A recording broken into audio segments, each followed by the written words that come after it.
Bonjour à toutes et à tous, c'est Ahmed, j'espère que vous allez bien, j'espère que vous avez apprécié la vidéo d'hier. Je suis en compagnie aujourd'hui de Anthony Lezoimier-Gémiot, CSO et cofondateur de Swissborg, en compagnie de Cyrus Fazel, CSO, directeur de la stratégie. Je vais rappeler très rapidement. Swissborg, on avait déjà fait une vidéo il y a quelques mois de cela, avec notamment un early investor, Rémi de Lyon. Je vais rappeler quelques chiffres au niveau de Swissborg et je te laisserai juste après, Anthony, te présenter. L'application a été lancée en 2018, 5 ans maintenant que l'application est lancée. Décembre dernier, enfin décembre, c'était l'anniversaire de Swissborg. 700 000 utilisateurs, qu'on appelle également Swissborgers, présents dans plus de 100 pays, 250 collaborateurs. Swissborg se veut stratégiquement positionné aux portes du Web.3 et aujourd'hui, valorisé 1,5 milliard d'euros. On parlera bien sûr de cette série A très rapidement. Qu'est-ce que Swissborg ? C'est l'exchangeur ou l'exchange smart par excellence. Smart Yield, Smart Invest, Launchpad, carte de crédit Swissborg, Visa, Smart. En fait, Swissborg, c'est l'échangeur le plus facile qui soit. Bien sûr, on en parlera ensemble. On dit ça d'ailleurs souvent que Swissborg, c'est un peu le Skyscanner des échangeurs aujourd'hui les plus connus par rapport aux avions qu'on peut réserver ou des vols d'avions qu'on peut réserver au meilleur prix. Mais avant de parler de tout ça, est-ce que Anthony, tu peux rapidement te présenter ? Avec grand plaisir, merci pour l'invitation aujourd'hui et ravi d'être en connexion avec la communauté. Donc, comme tu le disais, je m'appelle Anthony, je suis responsable de la stratégie chez Swissborg, donc ce qui veut dire que je m'occupe à la fois de l'investissement et du produit. Je viens d'un background relativement traditionnel en finance. J'ai travaillé 10 ans comme ce qu'on appelle quant, donc je faisais des maths pour des fonds d'investissement et après comme junior portfolio manager et puis comme market maker. Et puis j'en ai eu marre au bout d'un moment et j'ai créé une première fintech avant Swissborg pendant 4 ans. Et après l'aventure Swissborg, donc super heureux d'avoir fait ce choix il y a 5 ans. Et voilà, toujours là aux commandes et super excited. Est-ce que tu peux nous dire très, très rapidement, parce que finalement on a tous des histoires un petit peu différentes les unes des autres, comment t'as basculé, comment t'as connu en fait la crypto et les technologies blockchain, et comment en fait t'es venu l'idée de basculer entre la finance peut-être plus traditionnelle, ton autre job qui finalement a mûri derrière pour créer l'échangeur Swissborg. Est-ce que tu peux nous rappeler un petit peu ton histoire? Est-ce qu'elle est ou pas aussi peut-être différente de certains d'entre nous ou peut-être assez similaire?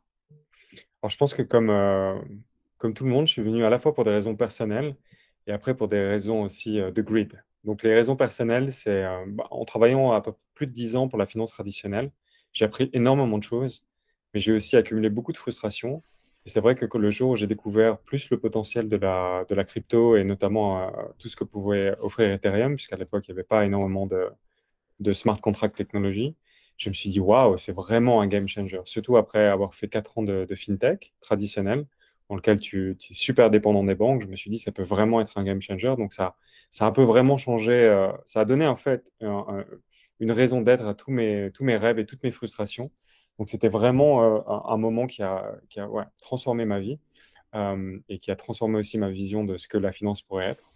Donc ça, c'est génial. Mais de façon extrêmement honnête, la première fois que je me suis intéressé aux cryptos, c'est vraiment purement pour de la spéculation. Donc j'ai un ami qui m'appelle et qui me dit, tiens, regarde Dash, ça va être le prochain Bitcoin et tu devrais absolument t'y intéresser. Ça vaut 10 dollars, il faut absolument que tu en achètes. Alors c'est vrai que moi, j'avais toujours vu Bitcoin de mon point de vue de financier à l'époque, donc je me disais, non, mais Bitcoin, ça vaut rien, qu'est-ce que c'est, etc.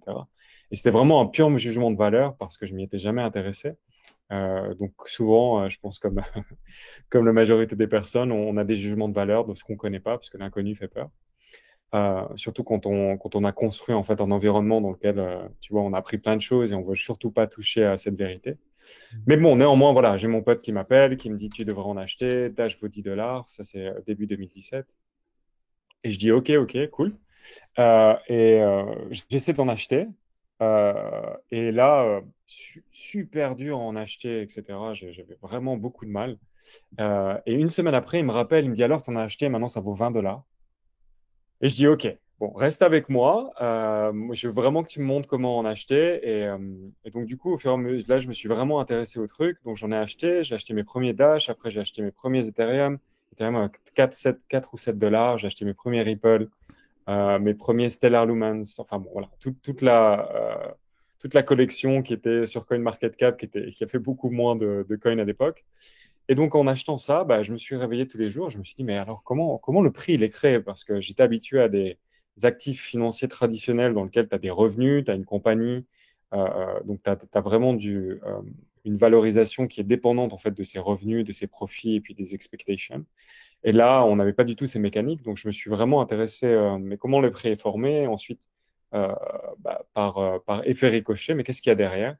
Et j'ai commencé à m'intéresser à la technologie, et là, c'était vraiment le wow moment où je me suis dit, mais en fait, ce que les gens de la crypto sont en train de créer, c'est absolument génial, et ça peut vraiment, vraiment tout disrupter, changer vraiment toutes les limitations de la finance.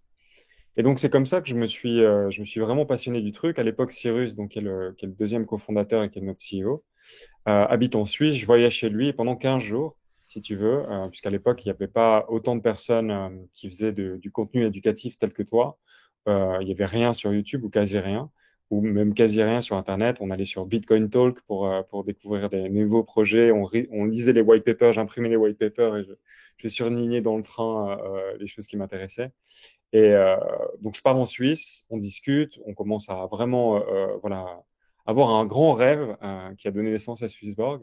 Et on fait beaucoup de meet-up informels, puisque tu as t'as l'écosystème Ethereum qui s'installe à Zug en 2014, et donc il apporte tout un écosystème avec lui. Et donc, on écoute tous ces gars-là parler de l'avenir, et ça nous, voilà, il y a vraiment eu cette inspiration qui est venue de tous ces échanges informels.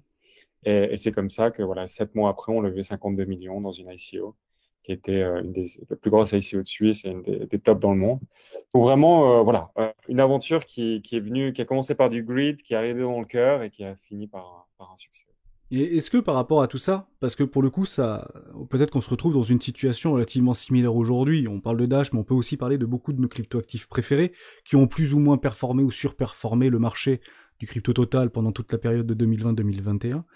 Est-ce que, par rapport à ton ancien métier, finalement, je peux un peu parler de banquier d'affaires, est-ce que tu ressens ou pas une grande différence ou une différence certaine entre ce qui s'est passé quand toi, tu es tombé dans le marché des cryptos et aujourd'hui? Est-ce qu'il y a vraiment un changement de paradigme? Est-ce qu'il y a une prise de conscience généralisée de tous les acteurs de la finance plus traditionnelle ou même de la fintech, parce qu'on le voit de plus en plus par rapport à des applications telles que Lydia, qui propose aussi la possibilité de pouvoir échanger et payer en crypto-monnaie. Il y a des choses qui sont en train de se mettre en place, peut-être sous la houlette d'une forme d'une régulation ou d'une législation qui est encore relativement floue, notamment en Europe. Ça tend en fait à se démocratiser. Mais par rapport à cette situation dans laquelle on vit aujourd'hui, qui est peut-être assez similaire de ce qu'on a vécu pendant tout le bear market de 2017-2018, est-ce que tu vois des similitudes et un vrai changement par rapport à ce que les banquiers ou la finance traditionnelle étaient avant et maintenant? C'est clair qu'il y a quand même une évolution qui est relativement notable. En 2018, il y a vraiment personne qui s'intéresse à la crypto dans le monde institutionnel. Ça reste quelque chose d'épisodique. Tu as quelques gars qui font quand même du Bitcoin euh, à but de diversification, mais il n'y a pas réellement une compréhension. On ne va pas au-delà du Bitcoin, si tu veux. Aujourd'hui, quand tu regardes qu'est-ce qui se passe en 2022, il y a plein d'éléments qui font ça, qui montrent qu'en fait les institutionnels sont à fond. Donc déjà, tu as beaucoup plus d'écosystèmes. Tu vois, le travail que fait Polygon, tu vois, hier, on avait un call avec leur team d'investissement. Ils sont en train de parler à toutes les plus grosses banques du monde. Et ça, pourquoi? Parce que les plus grosses banques du monde, ce qu'ils veulent faire, c'est faire de la tokenisation. Il y a plein de raisons pour lesquelles ils veulent faire de la tokenisation. Dans le monde traditionnel, c'est extrêmement cher, en fait, de faire du fractional, donc désolé, j'utilise un peu d'anglicisme parce que Non, pas de on utilise problème. beaucoup, mais si tu veux si tu veux découper un appartement en plusieurs pièces et le donner à quelqu'un, donc un appartement qui coûtera 1 million d'euros, et que tu veux le découper en pièces de 100 euros, c'est quasi impossible de le faire dans le monde traditionnel. Les process qui sont nécessaires pour le faire sont bien trop coûteux. Avec la tokenisation, on peut remplacer ça. Il y a aussi des risques énormes. La crise de 2008, c'est aussi un risque au niveau du settlement, au niveau du credit score.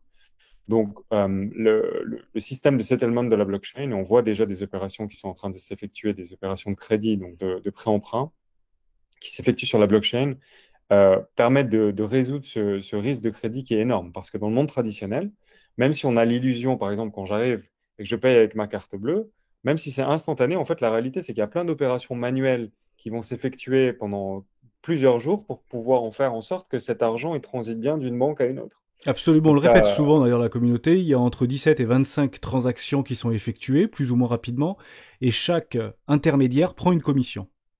en plus de ça. Donc, du coup, tu as des économies d'échelle, tu as une reddition des risques parce que non seulement on voit d'un point de vue utilisateur, c'est clair qu'il il y a une réduction du coût des intermédiaires, mais aussi tu as une question de risque. Parce que si moi, en tant que banque, j'ai enregistré que je dois recevoir 17 euros et la personne a matérialisé vraiment la vente, donc elle a vendu son bien, mais que la banque qui doit livrer ces 17 euros fait faillite, bah, j'ai perdu de l'argent. Et ça, c'est vrai à plus grande échelle sur des produits financiers. Donc, il y a une vraie nécessité au niveau de la technologie pour les banques de faire progresser leur business en utilisant la technologie. Ensuite, il y a des actifs vraiment de qualité qui sont créés. On a beaucoup plus de liquidités. Donc, ça devient aussi plus investissable parce que c'est vrai que pour des acteurs institutionnels, il n'y a pas réellement intérêt d'investir sur un business qui va faire 100 millions. C'est un peu trop petit.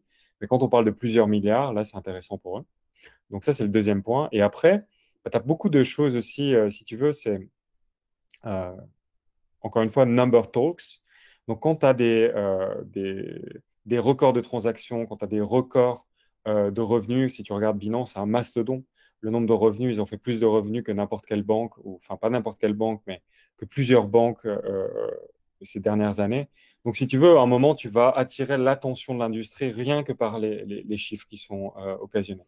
Si on prend l'industrie du gaming, par exemple, bah, le fait que Axie Infinity soit définitivement pas le meilleur jeu du monde, je pense que c'est super boring à jouer à Axie Infinity, mais le fait qu'ils aient fait pendant quelques trimestres 1 milliard de revenus a forcément attiré l'attention du monde du jeu traditionnel. Et donc, du coup, ça apporte un ensemble de choses. Donc, tu as un peu ta formule des trois piliers qui permettent l'adoption.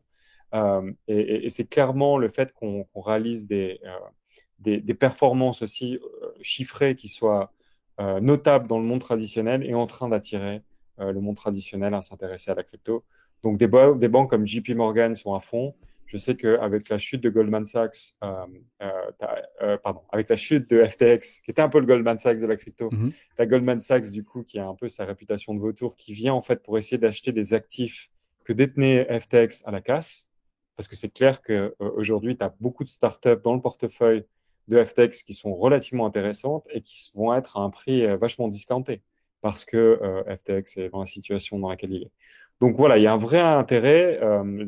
Cette année, on a fait plus de 30 milliards dans ce qu'on appelle le monde du private equity, donc dans tout ce qui est placement dans les sociétés crypto. Donc l'argent continue d'affluer, même si ça ne se voit pas nécessairement parce que nous, on est très exposé à la valeur des tokens.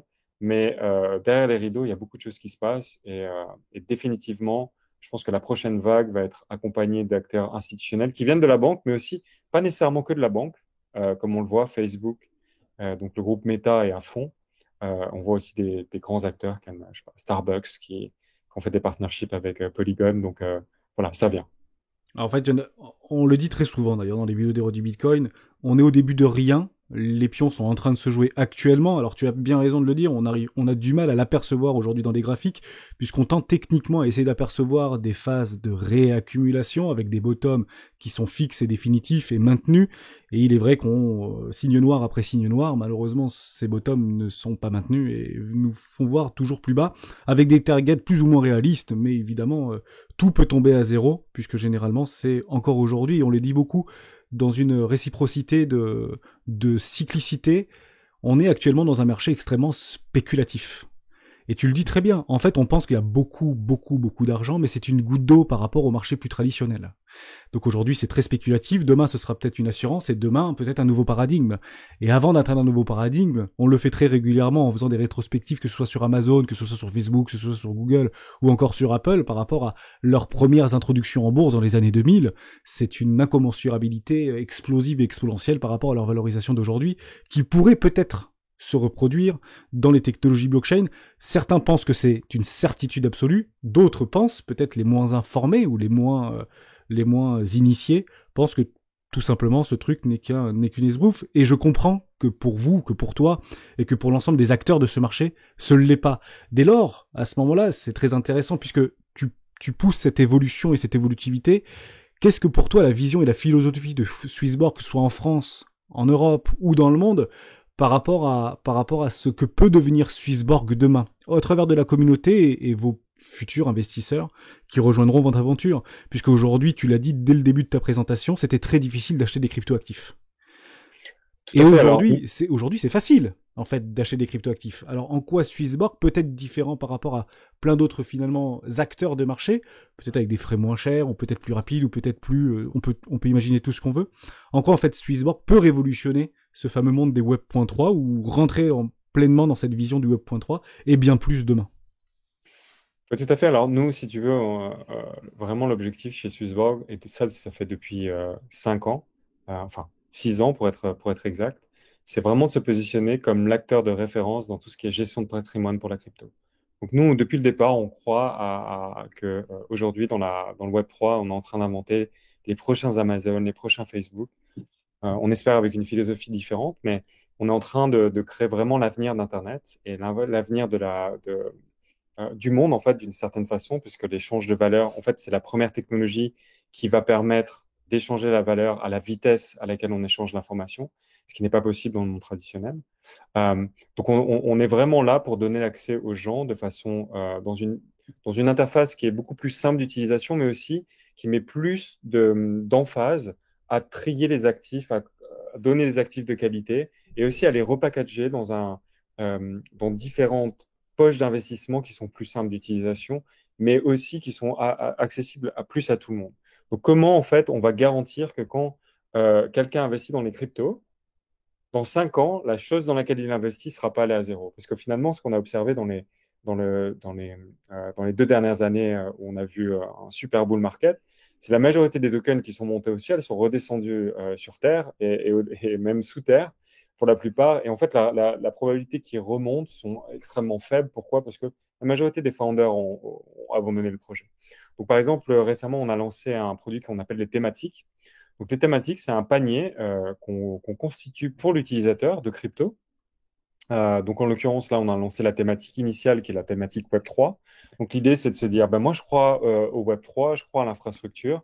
On sait qu'Internet, par exemple, est bâti sur des serveurs qui sont détenus par Amazon Server, Google Cloud, Microsoft Azure.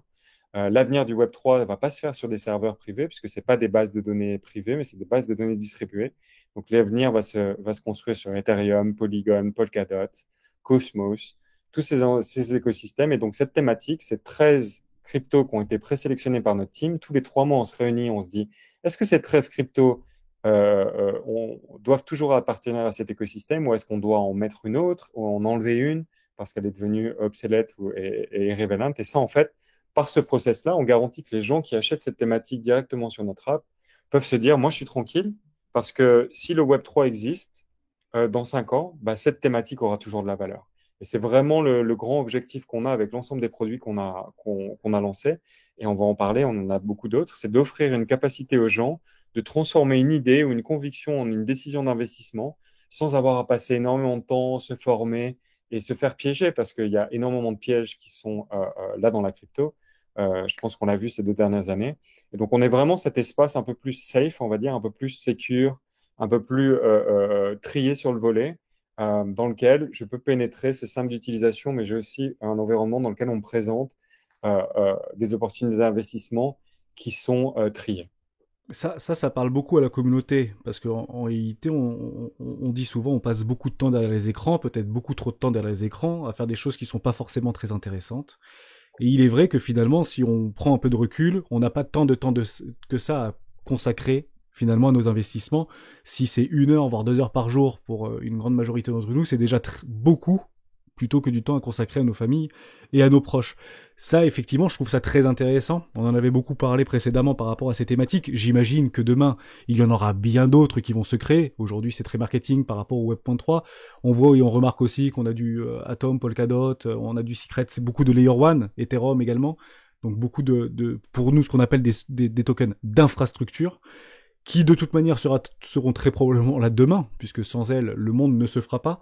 Est-ce que ces projets-là, comment on fait, nous, en tant qu'investisseurs, je parle plutôt ici aux néophytes, ou ceux qui veulent, peut-être des traders qui veulent mettre en fonds de portefeuille et font confiance à des entités tierces, à quel point en fait on peut avoir confiance dans les recherches fondamentales qu'il y a à travers ces technologies, ces tokens, ces arbitrages, parce que vous faites aussi de l'arbitrage, vous rééquilibrez, vous faites du rééquilibrage en fonction de la pondération de différents tokens par rapport à différents tokens. Tu en parlais tout à l'heure avec FTX vis-à-vis de Solana par exemple. qui a fortement décroché. Alors j'imagine que la pondération qui sera faite de façon périodique sera peut-être un petit peu moins dans Solana, mais un petit peu plus dans Atom Cosmos, parce que on sait que derrière il y a la communauté qui travaille, il y a des développeurs qui travaillent, il y a des news qui vont arriver.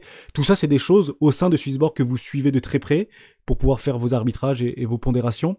Comment en fait on peut avoir confiance? Est-ce que tu peux nous en dire un tout petit peu plus là-dessus? Oui, tout à fait. Alors, nous, en fait, on a ce qu'on appelle, donc on a une team d'investissement qui va faire toute la partie qu'on appelle quantitative.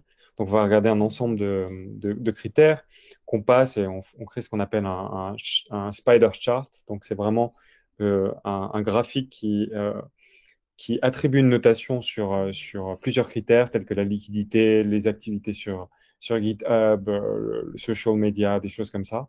Et ensuite, on a une approche plus qualitative, donc on a des chats avec l'ensemble des teams, donc on se rencontre de façon régulière, donc on supervise aussi qu'est-ce qu'ils font, quelles sont leurs visions, est-ce que ça nous semble toujours crédible.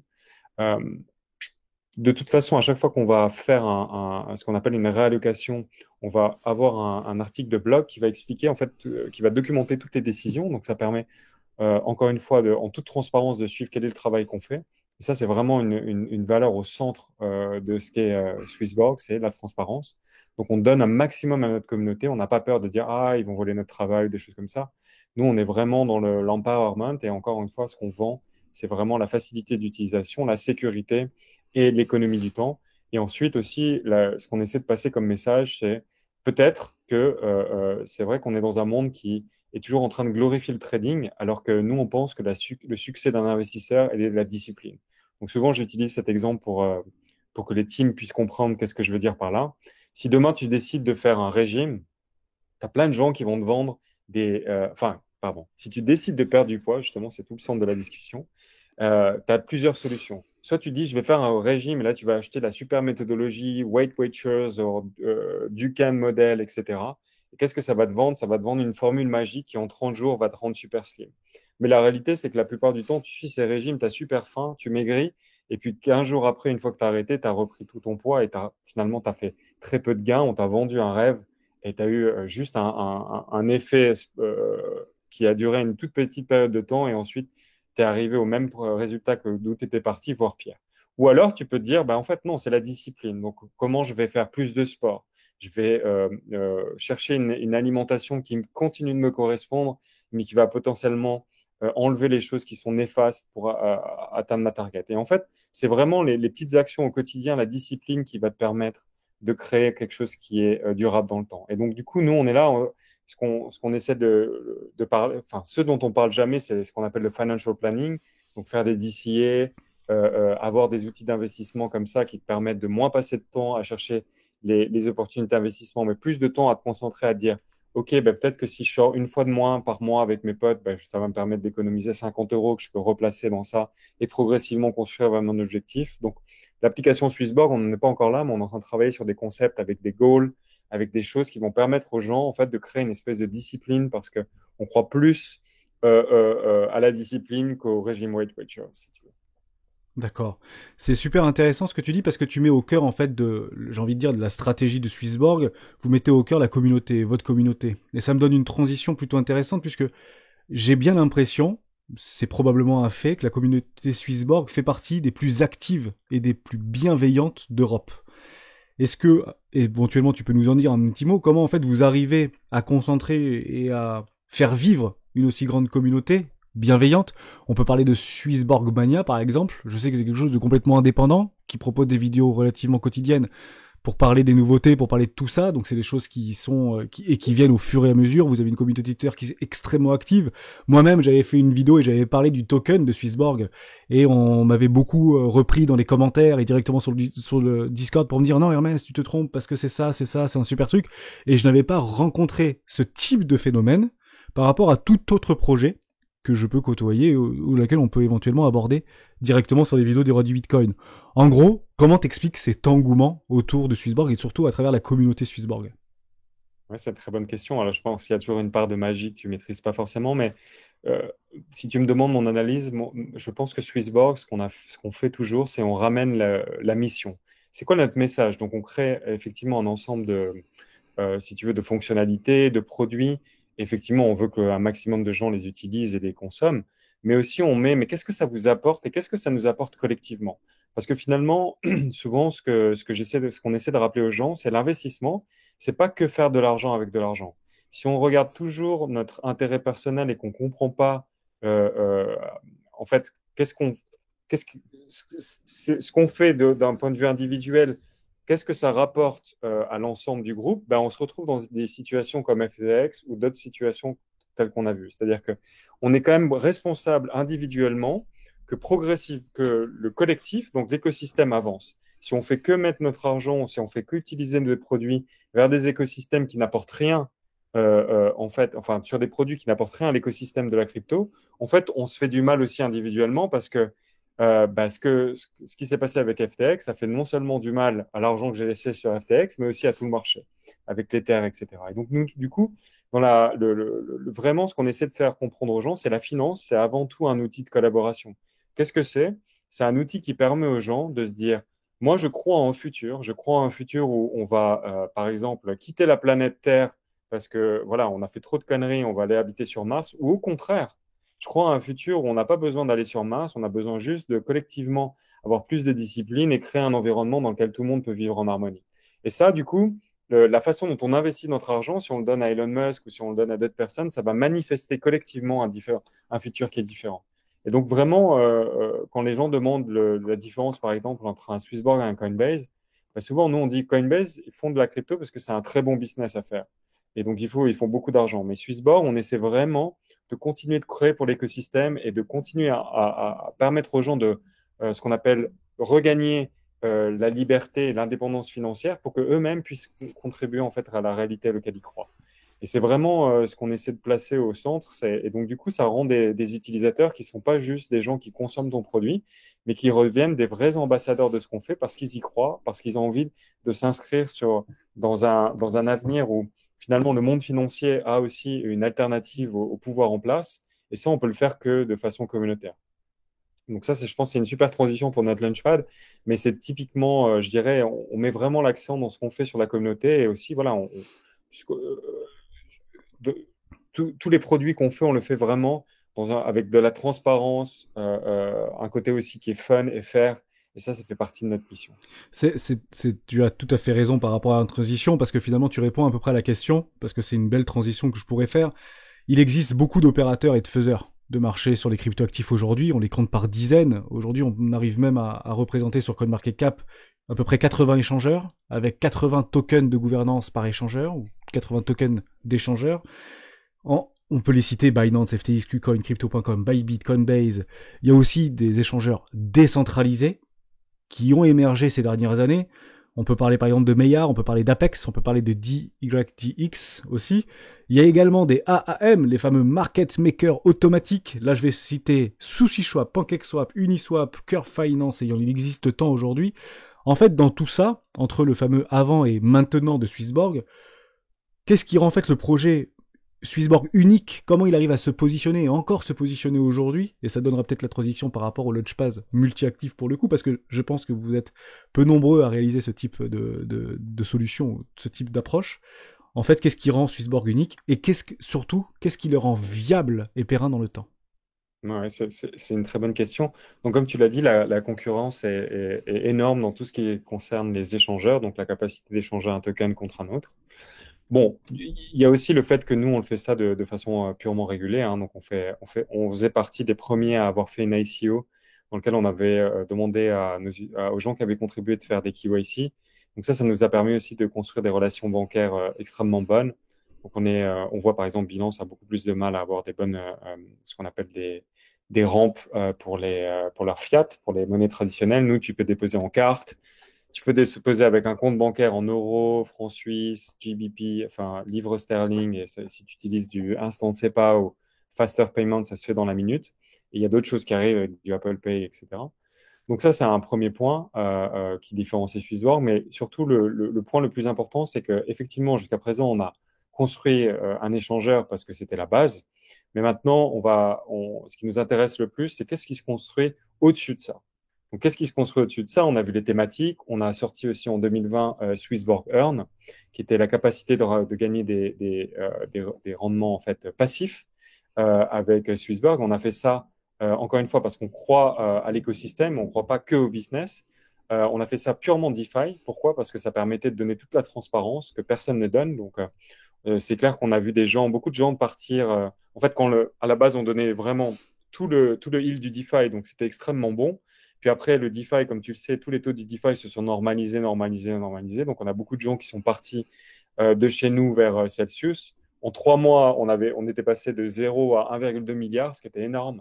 Et puis après, au fur et à mesure que tous les rendements sont normalisés dans le DeFi, on a beaucoup de gens qui sont partis chez Celsius. On a dit, ouais, effectivement, on a des moins bons taux que chez Celsius, mais demande comment ils font. Parce que clairement, ils n'utilisent pas du DeFi. Nous, on a construit la meilleure technologie pour accéder au rendement du DeFi. On est des experts maintenant dans ça. Ils ne peuvent pas faire de DeFi, c'est impossible. Ils prennent plus de risques. Et c'est vrai que ce n'était pas des choses, avant la crise qu'on a connue, c'est des choses qui ne parlaient pas, en fait. Donc les gens disent non, mais en fait, tu es nul parce que tu as moins des bons. Et c'est vrai que si tu vas sur un site, tu vois, OK, Swissborg donne 5% sur Ethereum, Celsius donne 8%, ils sont meilleurs.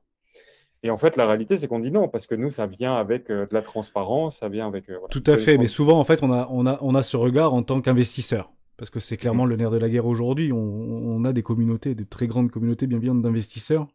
J'ai d'ailleurs beaucoup de Swissborgers au sein de la communauté des rois. On se dit, finalement, si c'est mieux chez Celsius, ou si c'était mieux chez A3C, ou si c'était mieux chez... c'est qu'en fait, vous prenez trop de commissions. C'est que vous vous gargarisez et vous prenez beaucoup plus de commissions que vos concurrents, donc ça vous fait gagner plus d'argent. Et on est encore, en fait, dans ce mindset-là, parce que finalement, on fait des raccourcis entre la finance traditionnelle et les opérateurs de marché, les market makers, les brokers, les exchanges centralisés, décentralisés, qui prennent finalement une grande place prépondérante et qui se rémunèrent au travers des frais. Finalement, le temps t'a donné raison, ou en tout cas le temps a donné raison à Swissborg, jusqu'à preuve du contraire. Ce qui me donne en fait une question, je pense, capitale, que probablement t'as beaucoup posée, et finalement c'est que du bon sens. Aujourd'hui, tes principaux concurrents, ils ont fait faillite. On va citer Exactement. Celsius, on va citer Three Arrows Capital, ou encore Nexo. Nexo qui est avec pas mal de FUD, etc., qui semble un peu accuser quelques difficultés, ça semble tenir. Si on va regarder le tokenomics, ça tient les supports. Votre token aussi tient les supports. Donc pour l'instant, c'est que du FUD. En fait, qu'est-ce qui nous dit demain, bien que, effectivement, peut-être moins de rendement, moins de tout ça, mais finalement, qu'est-ce qui nous dit que demain, Swissborg va pas faire partie du prochain à faillir, quoi, et à déposer le bilan, tout simplement. Ouais, c'est des très bonnes questions. Alors, et il y a 2 points. Comme tu l'as vu, voilà, il y a plusieurs cas, mais euh, une des grandes en fait raisons des faillites de l'ensemble des concurrents, donc il y a aussi Blockfolio avec FTX, hein, d'une certaine façon, qui a fait faillite, ou même tu as eu des process, enfin tu as eu des choses sur Maple Finance qui sont aussi en défaut, mais comment le yield est généré? Et nous, de ma connaissance, on est les seuls dans l'industrie à te dire 100%, et c'est des choses que tu peux traquer on-chain, puisqu'on donne les wallets sur Nansen, 100% on te dit, voilà, qu'est-ce qu'il fait avec ton argent? Donc quand tu utilises l'app, par exemple, si tu fais du yield sur Bitcoin, bah, qu'est-ce qu'on fait? On va chez Alpaca Finance, qui est un DeFi protocole sur la Binance Smart Chain, et c'est comme ça qu'on génère le yield. Donc, si à un moment, il y a Alpaca Finance, qui est une team extrêmement sérieuse, qui existe depuis très longtemps, et encore une fois, on fait tout le travail de due diligence, donc on a une team en interne qui va non seulement interagir avec la team d'Apelka, mais revoir indépendamment tous les smart contracts, et donc on a une notation au niveau l'investissement au niveau de la technologie, etc. Et puis bon, ça fait plusieurs années maintenant qu'ils opèrent. Donc typiquement, bah, on pourra dire, bah voilà, ce qui s'est passé, c'est qu'il y a il y a eu telle et telle faille sur ce protocole. Et nous, ce qu'on a fait, c'est qu'on a donné l'accès. Et c'est comme ça qu'on a généré le earn. Ensuite, le fait qu'on soit régulé, alors bien évidemment, on a d'autres acteurs qui ont fait faillite, qui ont été régulés. Le fait qu'on soit régulé en Estonie nous oblige en Suisse et en France aussi, avec la PSN, qui a un passeport en fait, nous oblige à ségréguer nos assets. Donc on a tous nos assets qui sont complètement ségrégés de nos actifs opérationnels. Et après, bah, bien évidemment, le dernier point que je peux te donner, c'est la majorité des acteurs qui ont fait faillite aujourd'hui, et notamment FTX. Alors Celsius, c'était différent. Ça fait pas 5 ans ou 6 ans qu'ils existaient, et ça fait pas 2 bear markets sur lesquels ils survivent. Et donc c'est clair que tu peux en fait faire, si tu veux, un défaut dans ton analyse, ce qu'on appelle la due diligence, donc dans l'analyse de risque d'une société, mais par contre une société, elle peut pas tout le temps faire illusion du test du temps et des cycles de marché. Là, ça fait le deuxième cycle de marché qu'on prend. Et voilà. Et donc, je pense que ça, c'est la meilleure des garanties qu'on est solide et qu'on sera toujours là dans les années à venir.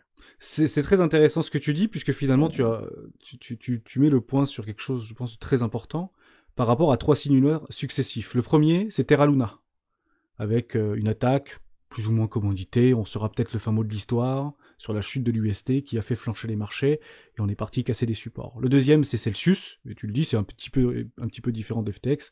Je pense qu'on a fait vraiment le tour au niveau de ses croyances par rapport au super cycle, et qui a fait des dommages collatéraux, que ce soit sur voyageurs, etc. Bon, ok. Et Gemini, d'ailleurs, aussi, je crois, était aussi pas mal impacté, comme des entreprises françaises, hein, comme celle de Hasher, notamment de Just Mining, qui a aussi été impacté vis-à-vis de la chute de Celsius.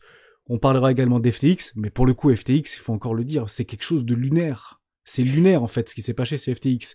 Et finalement, notre peur, et c'est de la peur plus qu'incertaine, puisqu'on avait l'habitude d'antan, et je peux éventuellement reprendre quelques péripéties du cycle de la vie des échangeurs centralisés, comme MTGOX par exemple, qui en fait tombaient parce qu'ils se faisaient hacker. Or, aujourd'hui, c'est pas vraiment ce qu'on a ressenti pendant tout le bear market de 2022. Donc il y a eu probablement peu de hacks, peu de tout ça. La question à se poser, c'est est-ce que oui ou non Swissborg s'est déjà fait hacker? Et si c'est pas le cas, bah, pour le coup, tant mieux. Et finalement, qu'est-ce que vous mettez en place pour aujourd'hui vous protéger? Est-ce que vous avez et on l'a beaucoup su ça de Binance notamment, ou de Crypto.com, ou encore de Bybit, ou de Just Mining, hein, qui utilisent plus ou moins les mêmes protocoles. Est-ce que tu as les mêmes protocoles qu'eux? Est-ce que le niveau de sécurité est suffisamment haut? Parce que tu le dis, et c'est très bien de le rappeler, aujourd'hui c'est Swissborg, et vous êtes d'ailleurs pas si nombreux que ça à le prouver, ou en tout cas le révéler, ou à le pointer, c'est que les comptes et les actifs clients sont ségrégés. Donc ça met plus de valeur et plus de poids par rapport à la proof of reserve. Est-ce qu'on peut saluer? Est-ce que c'est suffisant ou pas? Mais il est vrai qu'on a complètement oublié le fait que des échangeurs pouvaient se faire hacker. Dernière en date, alors c'est pas un hack direct au niveau des tokens ou tout ça, mais c'est Gemini, c'était il y a pas plus tard, il y a quelques jours, où il s'est fait hacker plusieurs millions d'adresses mail, par exemple, toujours avec des tentatives de phishing, etc., etc., etc. Donc la question est simple, quels sont les niveaux de sécurité finalement de Swissborg? Comment on peut finalement au-delà d'avoir confiance, on va pas faire comme ce qu'a fait notre confrère ou notre concurrent ou le fou qu'on peut l'appeler de tous les noms d'oiseaux. Qu'est-ce qui est différent en fait finalement chez Swissborg par rapport à la sécurité, mais directement vis-à-vis de l'utilisateur et non pas par rapport à vos actions?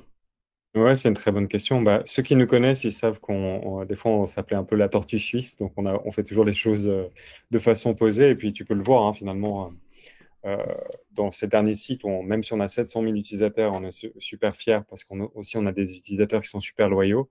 Je vais te montrer avec des stats que c'est le cas. Bah, on a aussi grandi de façon modérée par rapport à d'autres compétiteurs. Si tu prends Crypto.com, ils ont 50 millions d'utilisateurs aujourd'hui.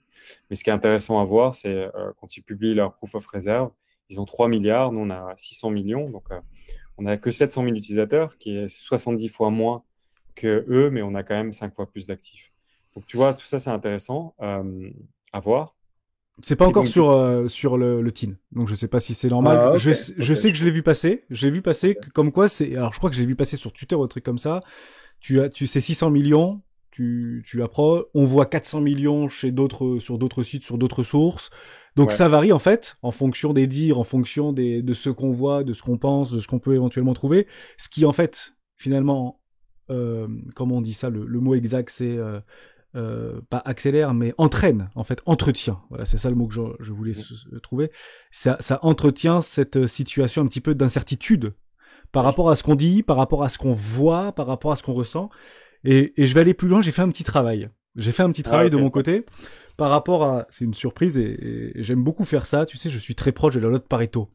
Et en fonction des données qu'on va trouver sur Internet, par exemple, voilà, j'ai 700 000 utilisateurs. Est-ce qu'ils sont actifs? Est-ce que la moitié sont des comptes à zéro? Est-ce que c'est toujours pareil? On l'a su par rapport à Crypto.com. C'était plutôt un échangeur d'entrée avec un marketing extrêmement fort, extrêmement incisif, avec beaucoup aujourd'hui de comptes finalement qui sont partis sur Binance, qui sont partis sur Bybit, qui sont peut-être partis chez Swissborg, qui sont partis chez Coinbase, parce que les spreads sont extrêmement élevés et les frais chez Crypto.com sont extrêmement élevés, même s'il y a quand même des personnes qui défendent cet exchange et qui aujourd'hui est toujours là. Finalement, quand on fait des petits ratios, Je trouve ça super intéressant et c'est plutôt de bonne augure pour Swissborg pour le coup. Si tu prends en fait le nombre de tes utilisateurs par rapport à tes proof of reserve, j'ai pris 600 millions, mais si on prend 400 millions, c'est relativement similaire. Si tu prends la loi de Pareto, ça veut dire que tes utilisateurs en moyenne ont à peu près 800 $, grosso modo 800 € sur leur compte. C'est à peu près ça. Leur capital d'investissement, c'est 800 €. Si tu prends finalement les fameux CSP+, donc les 20% représentent 80% de tes tokens, enfin 80% de tes utilisateurs, c'est 3500 à peu près $, par compte. Si tu prends les 5% représentent 95% de tes clients, donc 95% par exemple de ton capital, c'est 5% de tes clients, ça représenterait à peu près 15-20 000 $. Et si tu prends les 80% d'utilisateurs représentent 20% de l'argent qui est investi, c'est grosso modo, donc pour les plus early ou les plus jeunes peut-être, à peu près 200 €. Voilà, c'est à peu près ça. Donc 80% d'utilisateurs, c'est à peu près 200 $. Si tu compares ça à Binance, si tu compares ça à Bybit, si tu compares ça à Crypto.com, t'es à peu près 2 fois plus haut. Ce qui est plutôt déjà intéressant. Et tu restes 1,5 fois plus haut si ta preuve of réserve était de 400 millions par rapport à ces fameux tokens qui sont ségrégés. On peut prendre Binance, à peu près c'est 600, après c'est 2400 € pour les plus riches, 11 000 ou 12 000 $ pour les 5%. Si tu prends Bybit, c'est pas 11 000 $, mais c'est 9 000 $, etc., etc.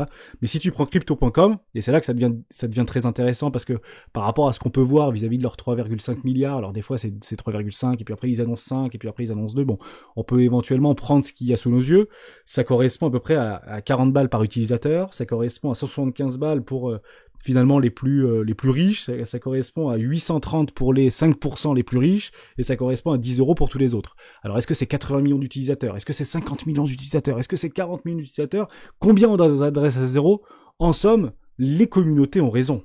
Je fais un peu un monologue, mais finalement, c'est un petit peu ce qu'on ressent et ce qu'on essaye de crier à peu près à l'ensemble des personnes qui font ce marché. Et tu en fais partie, Anthony, tu fais ce marché aujourd'hui. En tout cas, tu es un acteur prépondérant. On est vraiment dans le flou. Hein, qui a quoi, en quelle quantité, combien d'utilisateurs t'as, mais si on commence à faire des ratios, tu te dis que Crypto.com, il faut fuir, et que Swissborg, il faut y aller, et que Binance, finalement, est-ce qu'il a vraiment 110 millions d'utilisateurs par rapport à ses réserves? Mais finalement, ça fait pas tant que ça. Donc, tu vois ce que je veux dire? Ouais. Je suis d'accord dans ton raisonnement, et c'est vrai que tu l'as souvent dit. Grosso modo, Crypto.com, il devrait pas avoir 3 milliards, là. C'est 12-13 milliards qu'il devrait avoir par rapport au nombre d'utilisateurs. Mais c'est toujours pareil par rapport en fait, à la typologie des utilisateurs. Et ça, c'est une donnée qu'on n'a pas. Non, non, 100%. Je pense, pour être fair avec eux, je devrais pas, mais bon, c'est pas grave. Je pense qu'effectivement, comme tu dis, ils sont assez forts dans le marketing.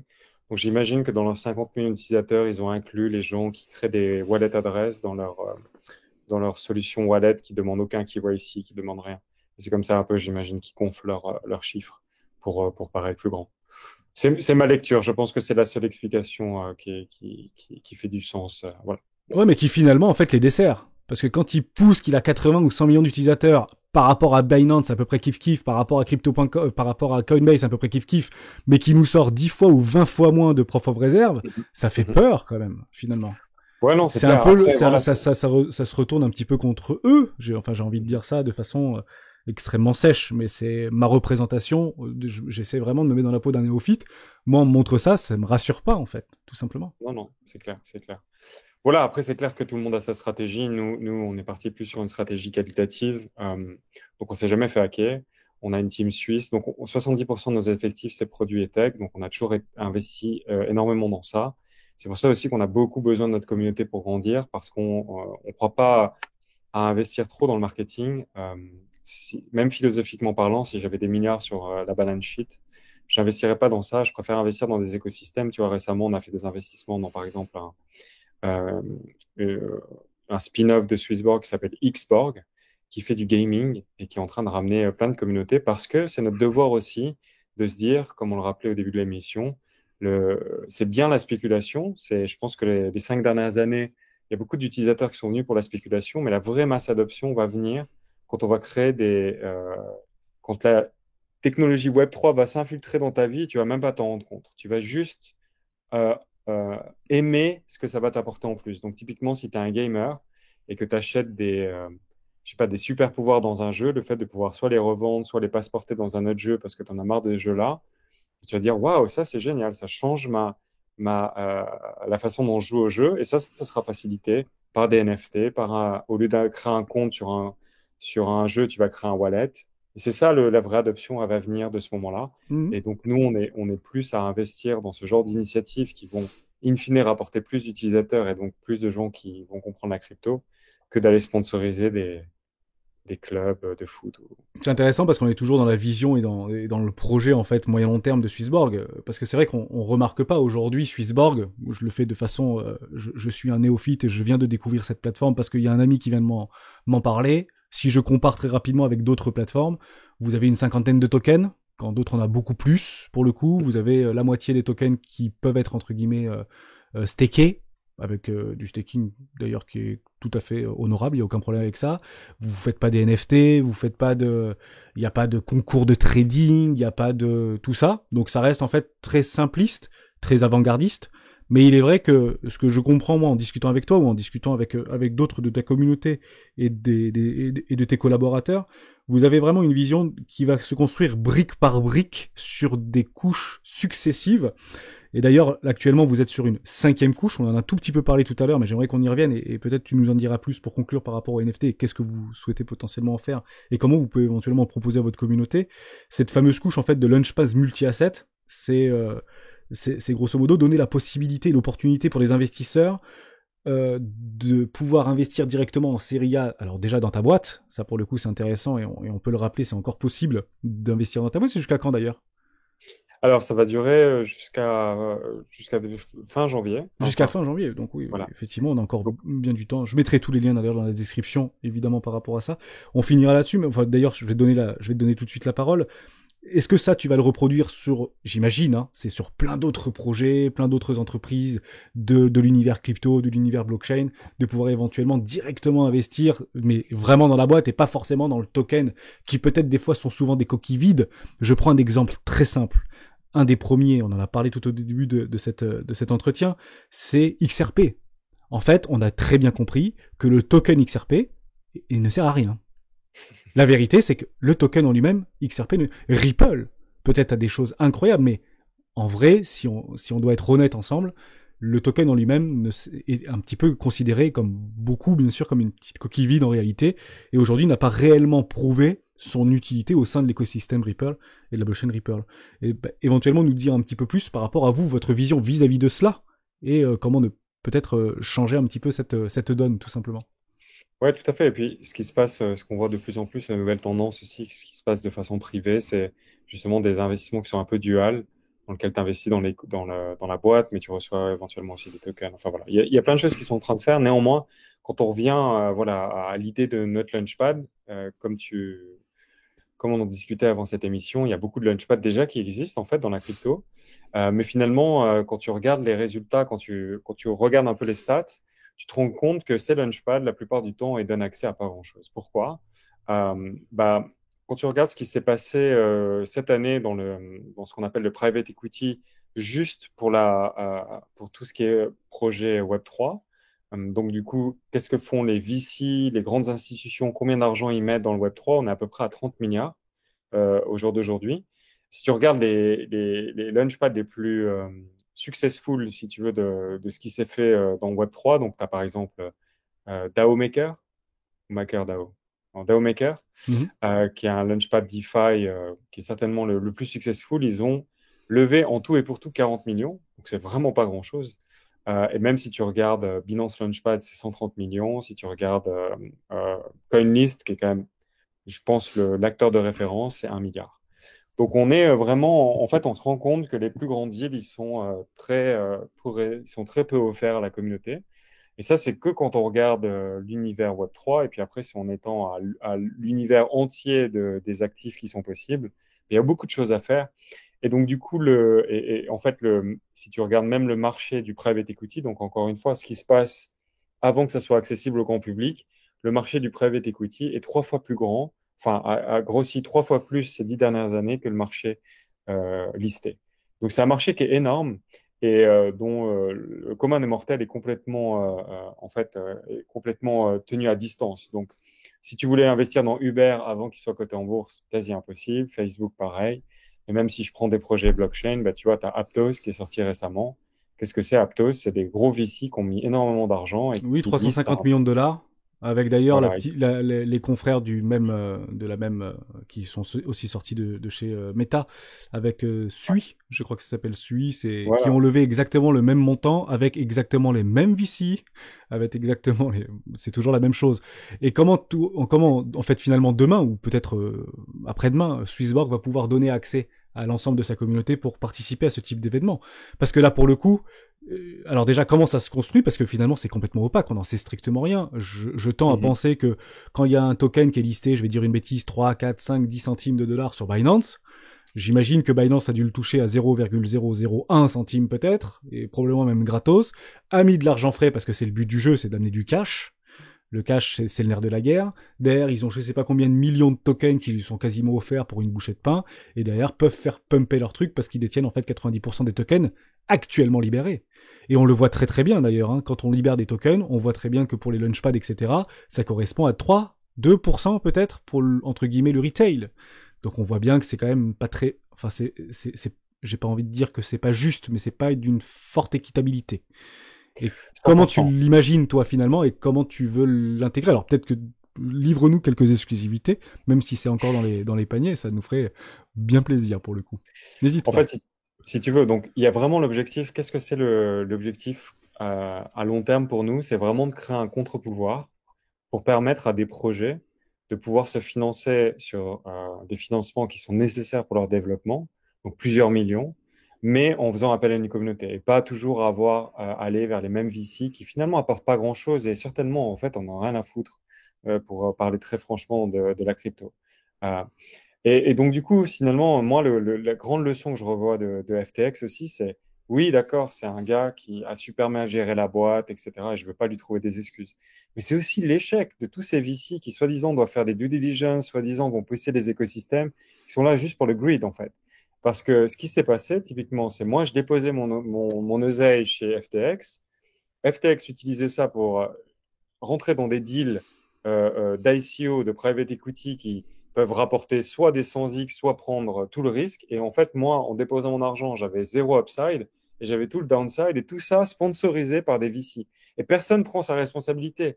Alors, même s'il fait 100 ans en prison, on prend toujours un coupable alors que pour moi, le système entier est coupable. Qui c'est qui va prendre sa responsabilité, etc. Et je pense que nous, on doit aussi offrir en tant que communauté un contre-pouvoir en disant, bah voilà, tous ensemble, on peut avoir des projets qui investissent avec une communauté, qui vont gagner aussi des utilisateurs, parce que quand A16Z, A16Z met de l'argent chez toi, peut-être qu'ils te mettent 10 millions, mais après, c'est que de la pression vendeuse, tu vois, il n'y a pas d'utilisateurs, il n'y a pas grand-chose qui vient avec.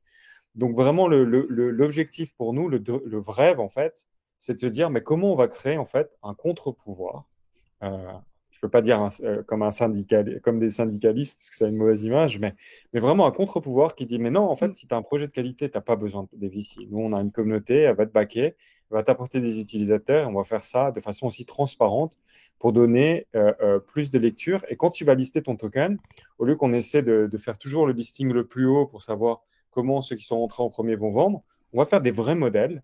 Donc, on a une arme qui s'appelle SB Venture, et ça, c'est toujours le truc où j'étais super étonné. Je me dis, putain, mais quand tu accompagnes un projet, il faut aussi leur faire un calcul du prix du listing. Quelle est la maturité de ton produit? Quels sont les compétiteurs? Comment ils sont valorisés sur le marché? Et faire un truc qui fait du sens pour tout le monde. Parce que sinon, tu es toujours là à dire, ah voilà, on fait 1 milliard de valorisation, mais en fait, on n'a rien. Et au final, bah, il y a quelques gens qui vont acheter parce Oui. qu'ils sont. Voilà. Mais de toute manière, au départ, ça c'est très important, on avait fait un live là-dessus. Je vous remettrai d'ailleurs le live dans la description par rapport à un travail qu'on avait fait avec la communauté. Si on essaye de comparer ce qui se passe dans les marchés plus traditionnels, et notamment dans le private equity des startups, en série A, ou sur vraiment les early, qui sont, comme tu le dis très bien, hein, parce que finalement c'est un peu ça l'idée, c'est d'investir dans les startups crypto, pour être éventuellement dans les premiers à investir, dans le dur en réalité. Ils se basent soit sur des promesses, soit sur un marché, mais le marché dans une startup est existant. L'idée, c'est de le disrupter, l'idée, c'est de le révolutionner. Et quand on fait des séries B, des séries C, des séries tout ce que tu veux, bah, on regarde le nombre de clients, le nombre, la croissance qu'ils ont effectué, le nombre d'utilisateurs payants, et tu fais une calcul sur 36 mois si c'est du mode SaaS, et c'est très la mode. Depuis les 10 dernières années, c'était le mode SaaS, on n'entendait que ça dans la Silicon Valley ou même dans le nord de la France, et à Paris, hein, c'était mode SaaS. Tu prends le nombre de ton utilisateur payant, tu multiplies l'abonnement par 36, et ça te fait à peu près la valorisation de ta boîte. Et comme ça, tu peux faire des levées de fonds, série B, série C, etc. Donc ça, je le comprends bien. Or, dans les marchés crypto ou dans les entreprises crypto, on parle même pas d'entreprise. On parle de projets qui sont une potentialité d'un monde qui n'existe pas. Finalement, c'est ça. Et je vais aller encore plus loin. Parce que pour le coup, FTX, on savait de quoi on parlait. Et ça tombe bien que tu en parles, parce que ça me donne un vrai rebond par rapport à ça. FTX, c'est un échangeur. T'as raison, c'est pas le premier. Donc, on connaissait à peu près les échangeurs d'avant, combien ils faisaient de pognon, Coinbase, etc., Binance, d'autres, combien ils faisaient d'argent. Bybit, on peut tous les citer. Donc, FTX arrive. Et il y a des mecs, private equity, qui investissent très massivement dans cette entreprise. C'est plusieurs centaines de millions de dollars qu'ils ont investi. La boîte était valorisée 34 ou 32 milliards de dollars. Donc, à un moment donné, il a levé de l'argent. Mais à quel moment ces gens-là ont failli? À quel moment ils n'ont pas vu en fait le poteau rose? À quel moment ils n'ont pas compris qu'il y avait un truc qui se passait par rapport à des villas qui pouvaient se payer? Est-ce que finalement ils s'en fichent, comme tu peux éventuellement l'annoncer? Est-ce qu'ils sont complètement déconnectés parce que c'est finalement peut-être pas leur argent? On voit que Goldman Sachs avait investi 24 millions de dollars dans FTX, d'autres probablement ont investi bien plus. Comment aujourd'hui, si ces gens-là qui gèrent des sommes folles et des montants fou, puisqu'on sait qu'aujourd'hui, on récupère des gouttes d'eau du marché traditionnel et du private equity qui existe aujourd'hui dans le monde des startups ou dans tout ce qu'on peut imaginer. Il faut vraiment me suivre par rapport à ça. À quel moment, en fait, ce contre-pouvoir est un réel contre-pouvoir qui ne ressemble pas au pouvoir en place? Parce que c'est ça, en fait, l'idée. C'est comment nous, en tant qu'investisseurs, pour le coup néophytes, parce que pour le coup, aller regarder des projets crypto pour voir s'il y a trois bonhommes qui passent et qu'il y a une jolie petite pub avec un site internet, pour le coup, notre recherche fondamentale, même si limitée et parfois approfondie, se limite malheureusement à ça, à des petits capitaux. Derrière, qu'est-ce qui nous prouve que ce contre-pouvoir est réel? Comment Swissborg peut le mener finalement à bien? Et en quoi est-ce différent de ce qui existe déjà et que des mecs richissimes se font plumer? Alors, bien sûr, toujours le ratio de 1%, mais dans l'idée, c'est ça. Non, 100%. On ne dit pas que c'est une trajectoire qui va être toute droite, mais néanmoins, par exemple, si je prends le cas de Luna, je veux dire, tout était on-chain. On a fait d'ailleurs, avant que Luna collapse, j'avais fait un grand blog article, enfin un post article sur Twitter qui expliquait le grand problème de Luna, c'était que la liquidité au primaire était trop fine par rapport à la liquidité au secondaire. Donc, si tu pull out la liquidité secondaire sur ce qu'on appelle un stablecoin, le marché allait juste collapse. Et en fait, la réalité, c'est tout ça, c'était accessible. Et c'est un peu la beauté du Web 3. Alors, bien évidemment, FTX, c'est une société qui est plus opaque puisqu'elle opère de façon centralisée. Mais quand tu as des systèmes purement centralisés, c'est juste un manque de passion pour l'écosystème, quoi. Et donc, du coup, alors nous, chez Swissborg, on a plus la compétence. C'est déjà ce qu'on fait dans le Web 3. Donc, il faudra qu'on accompagne ça. Mais aussi, quand tu as une communauté qui te back, tu as aussi plus de recherche informelle qui se crée.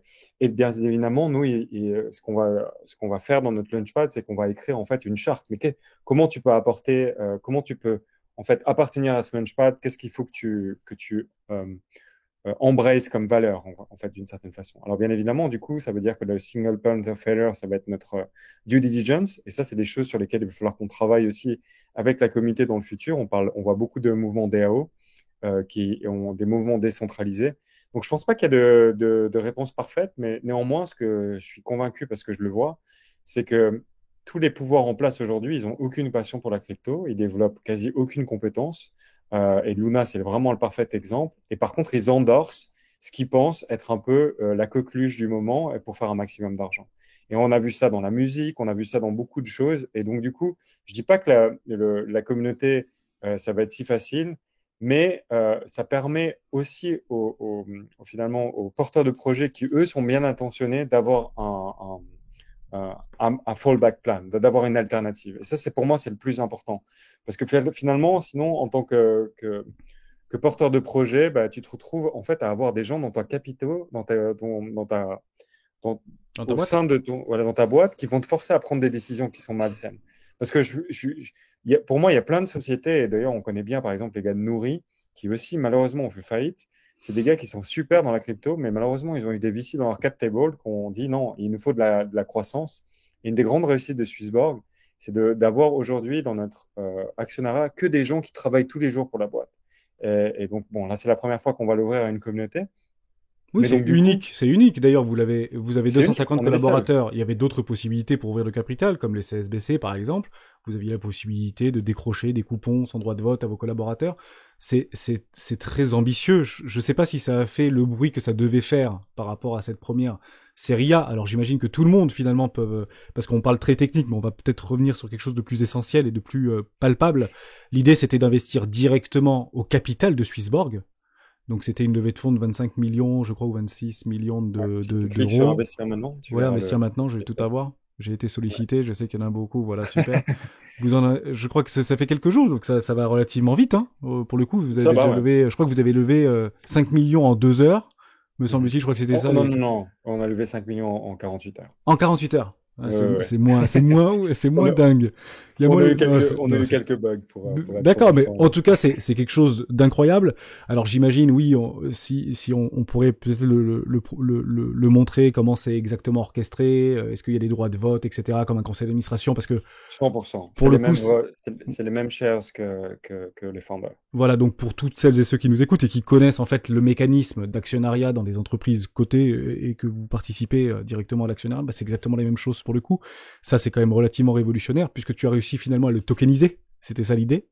Et ça me Alors, donne... c'est pas encore tokenisé, mais à l'issue, l'année prochaine, on Voilà tokenisera. l'idée. Voilà, j'avais vraiment compris cette suite logique de tokenisation. On en parlait d'ailleurs tout à l'heure avec les maisons, etc. Et que c'était légalement, juridiquement très ambitieux et très difficile à faire puisqu'il n'y a pas de réel cadre juridique. Mais ça ira et ça viendra très probablement avec le bon sens. Et en tout cas, on touche du bois. Ce qui me donne finalement une transition et peut-être une dernière question qui peut-être nous intéresse, je pense, pour une grande partie d'entre nous, puisque lorsqu'on regarde un projet, eh ben on regarde de façon systématique son token finalement. Et la question, elle est très simple en fait. C'est grosso modo comment fonctionne la gouvernance chez Swissborg et à quoi sert le token CHSB et pourquoi doit-on s'y intéresser et pourquoi il faudrait acheter demain ou même maintenant des tokens CHSB. Alors je vais le montrer très rapidement par rapport à la petite charte. On l'aborde régulièrement sur les rois du Bitcoin, puisque je sais qu'il y a beaucoup de Swissborgers qui suivent les vidéos au quotidien, et vous êtes bien évidemment les bienvenus. Et puis là, on fait une vidéo presque dédiée pour vous, j'espère que ça vous plaît, et bien évidemment pour les autres. Vous tenez vos pressés dans l'eau, si on regarde une analyse purement chartiste, pour le coup, ça tient, c'est HSB. Alors est-ce que la news, un petit peu comme Chili's, par rapport au mondial, qui a bien fait pousser le token, alors est-ce que c'était pas la news de la série A par rapport à une effervescence de personnes, on va dire, opportunistes qui ont poussé ce token? Mais jusqu'à preuve du contraire, ça tend à bien tenir. Pourquoi il faudrait investir là-dedans? Pourquoi celui-là? Et surtout, toujours avec cette idée, en quoi est-ce différent du BNB? En quoi est-ce différent de tous ces tokens en fait d'échangeurs? Pourquoi celui-là? Pourquoi pas un autre? Aujourd'hui, c'est une petite capitalisation. Hein, on parle pas de BNB, là on parle de 200 millions, me semble-t-il, de market cap si c'est 100% dilué. C'est un total supply, il y aura un maximum de CHSB, vous avez des mécanismes de burn, bon, tout le monde est ok parti dans cette avance-là et dans ce protocole-là. On peut aimer, on peut éventuellement penser que c'est pour faire grimper artificiellement le prix. Tous les mécanismes sont bons, aujourd'hui on reste sur un marché extrêmement volatile et très spéculatif. Aujourd'hui, voilà, question très simple, hein. Pourquoi il faudrait s'y intéresser à ce token? C'est à toi. C'est une très bonne question. Mais alors, je pense que le moment a jamais été aussi meilleur parce que si tu veux, la façon dont moi je définis la valeur du token, c'est lié à trois piliers. Donc, le premier, c'est les utilities. Et finalement, les utilities, donc, c'est-à-dire qu'est-ce que je gagne en ayant le token, en étant utilisateur de l'app. Elles sont une fonction du nombre de produits qu'on a. Et c'est vrai qu'avec la levée de fonds, on va agrandir encore l'envergure de nos produits et donc offrir de plus en plus d'utilité et donc de plus en plus de raisons pour nos utilisateurs finalement de posséder le token. Le deuxième, c'est la brand recognition, donc qui nous reconnaît, comment on est vu dans l'écosystème. Le fait de s'ouvrir le capital aussi en equity, ça permet à une nouvelle topologie d'investisseurs de venir, des gens qui sont pas forcément super chauds pour la crypto parce qu'ils sont un peu frileux, ils connaissent pas forcément les fonctionnements. Et en fait, si tu veux, le grand but, c'est de les ramener grâce à l'equity et puis après de les convertir à les faire utiliser l'app. Et après, bien Mhm. évidemment, il y a tous les mécanismes dont on disait de supply et demande. Donc là, on a différents mécanismes, comme tu l'appelais, buyback and burn, etc. Donc là, vraiment, si tu veux, les deux entités, donc à la fois la shares et le token, jouent très bien en complément. Et, euh, et donc voilà, et on a une petite capitalisation. On va, le CHSB reste au cœur de notre écosystème. Donc, à chaque fois qu'on fait des développements produits, on réfléchit au CHSB et ça va permettre de garantir voilà, un ensemble d'exclusivité, de fonctionnalités dans l'app, d'utiliser nos services à moindre coût, mais pas que. Et voilà, donc tout ça, c'est vraiment Oui, voilà, parce qu'aujourd'hui, les au centre. mécanismes finalement liés de près ou de loin au CHHB, c'est moins de frais si vous en avez plus et si vous les stackez plus, vous avez des forts rendements. Il y a en fait plus l'écosystème que tu vises finalement va grandir, plus l'utilité du token va s'apprécier. Par exemple, le Mhm. BNB, on a bien compris, bien que c'est toujours très intéressant de le rappeler, sans faire pour autant la publicité, mais l'idée c'était que BNB avait annoncé la possibilité d'avoir une blockchain, la Binance Smart Chain, qui allait générer beaucoup de capitaux, etc. Et finalement, avec un petit temps de retard, BNB a littéralement explosé pendant le bull market. Il a surperformé de très loin tous les tokens et tous ces entre guillemets je vais dire concurrent d'échangeurs si tu veux. Donc j'ai trouvé ça plutôt dingue. Est-ce que c'est quelque chose qui va finalement peut-être aussi arriver chez Swissborg? Et je finirai par une question piège. J'en dis pas souvent, mais ça peut être considéré comme une question piège. En gros, est-ce que tu peux me citer 3 choses qui existera dans 10 ans et qui n'existent pas aujourd'hui chez Swissborg? Oh, ça c'est une très bonne question. Alors, on ferme la porte à rien, effectivement, sur le CHSB, on a fait beaucoup de choses en interne qui étaient vraiment des pilotes qu'on n'a pas encore release. La première chose qui existe, qui est vraiment au cœur de ce qu'on veut faire, c'est ce qu'on appelle la digital identity. Donc, c'est vraiment comment on peut euh, mesurer. On croit beaucoup à la méritocratie. C'est-à-dire qu'aujourd'hui, on est quand même dans un monde qui te donne des privilèges en fonction de l'argent que tu as. Et on a beaucoup de gens qui nous donnent énormément d'amour tous les jours, comme tu dis, qui vont voir quelqu'un qui fait une analyse technique sur le CHSB ou qui décrit le CHSB, qui fait non, non, non, attention, il y a ça et ça qui est pas bien. Et donc, nous, on adorerait mesurer ça et donner aussi des privilèges, une capacité d'évoluer dans notre écosystème en fonction pas que de l'argent que tu y mets, mais aussi du love et comment tu te consacres à l'écosystème. Donc de ce côté-là, bah, on regarde beaucoup, on a un projet en interne donc, sur ce qu'on appelle un non-custodial wallet. Donc c'est vraiment très très préliminaire, mais c'est des sujets qu'on regarde parce qu'on pense qu'avec moi, des grands forecasts que j'ai pour le prochain bull run, c'est tout ce qui est social network, donc notamment avec Lens, Lenster, il y a d'autres aussi que je regarde. Euh, mais, euh, mais voilà, donc on a vraiment cette nécessité de capturer, enfin de permettre aux gens de non seulement investir, utiliser les outils, mais aussi progresser en tant que community member au sein de l'écosystème. Donc la digital identity, c'est clairement quelque chose qui va exister, qui va se décliner de plusieurs façons. Ensuite, le deuxième chose qui va exister, c'est ce qu'on appelle le concept des smart mandates. Donc, c'est la Mhm. capacité, en fait, à dire, OK, moi, j'ai vraiment plus envie de rien toucher. Mais en revanche, j'ai envie, par exemple, que vous me designiez un, un mandat d'investissement qui va uniquement capturer, par exemple, les projets qui sont sur Polygon blockchain et qui ont au minimum 50% de femmes dans leur effectif. Bon, là, il y aura pas beaucoup de projets sur lesquels on pourrait investir, mais c'est typiquement ce genre de projet sur lesquels on travaille. Donc, c'est pareil, on a des proof of concept qui sont faits avec des NFT, couplés à une DAO aujourd'hui, puisque c'est des choses qui sont pas faciles à distribuer d'un point de vue légal. Et après, la dernière chose qui va exister, bah, j'espère une communauté qui est extrêmement grande et j'espère qu'on va faire la première levée de fonds à 1 milliard par la communauté. Euh, c'est un peu un rêve, encore une fois, ça veut rien dire de dire ah, on lève 1 milliard, c'est un peu un vanity metric, mais malgré tout, ça montrerait qu'on a réussi à fédérer une communauté qui peut vraiment représenter un contre-pouvoir dans le monde du private equity. On a vu Fireblocks, qui est la compagnie dans laquelle qu'on utilise leur solution pour tout ce qui est MPC Technology. Ils ont levé 500 millions dernièrement. Donc voilà, on est encore loin avec nos Launchpad de pouvoir, et la communauté, il y a un grand chemin à faire. Mais malgré tout, ça permettrait vraiment, moi j'ai vraiment à cœur d'avoir un contre-pouvoir parce que je pense qu'on peut inspirer une nouvelle vague d'entrepreneurs plus intègres, euh, qui créent aussi un meilleur futur quand on met à leur direction des gens qui sont là avant tout pour le produit, qui pensent produit. Bien évidemment, on a tous besoin de faire de l'argent, mais on a avant tout besoin de construire un écosystème qui est périn, parce que sinon on fait des raccourcis et après on voit, ça nous renvoie bien en arrière comme on est aujourd'hui. Et finalement, ceux qui souffrent, c'est toujours les mêmes, quoi. Et le grand drame de FTX, c'est que on a beaucoup d'utilisateurs. Bon, après, ils avaient qu'un million d'utilisateurs, mais le drame de ces 6 derniers mois, que ce soit Terra Luna, Celsius, FTX, c'est que des utilisateurs pour très peu d'argent, on parle de 8% sur Celsius, chez Terra Luna, on parle de 15%, ils ont mis énormément d'argent, toutes les économies d'une vie, pour en fait enrichir des VC qui, eux, étaient tellement greedy qu'ils ont envoyé tout le monde à la cave. Et ils n'ont pas eu du tout l'upside potentiel. Parce que c'est ça le truc, c'est que tu prends le risque d'un seed investment, on te donne 8% par an, ce qui est juste mieux qu'un emerging market bonds, ou même moins bien, et tu as tout le risque. Ça, c'est unfair. Et je pense que demain, c'est vraiment ce pourquoi on doit se battre que ça ne se reproduise plus. Oui, parce Parce que que finalement, finalement, c'est ce qui revient en boucle dans beaucoup de vidéos, et c'est très finalement des questions d'actualité. Ce fameux proof of reserve qui est publié par les principaux échangeurs, que ce soit Binance, que ce soit Swissborg, ou que ce soit Bybit, ou tout autre, bien évidemment. C'est toujours la même chose. Est-ce que finalement, c'est une bonne chose?